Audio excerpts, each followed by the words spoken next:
كلنا فاكرين الراقصة حورية اللي قلبت الدنيا في فيديوهات الساحل الشمالي، واللي كانت بتطلع في حفلات ببدلة رقص وبقت بتعمل ملايين، والساعة بتاعتها بأكتر من 100,000 جنيه. لكن فجأة اتبدل الحال وتم القبض عليها من رجال الشرطة. بس يا ترى ايه اللي حصل وازاي اتقبض عليها وايه مصيرها؟ كل ده هتعرفوه في الفيديو ده.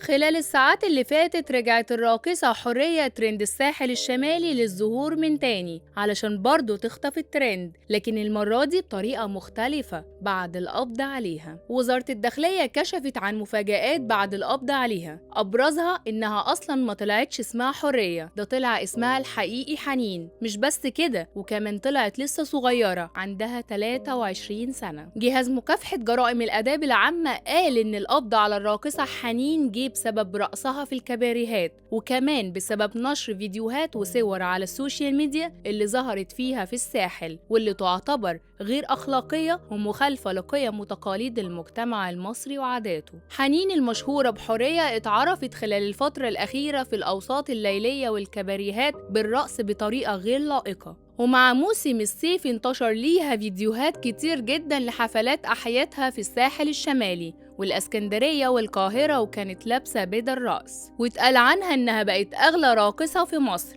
لأن الساعة بتاعتها بقت بتوصل ل100,000 جنيه، وبيقال إنها جمعت ملايين. لكن في النهاية مصيرها دلوقتي في الحبس.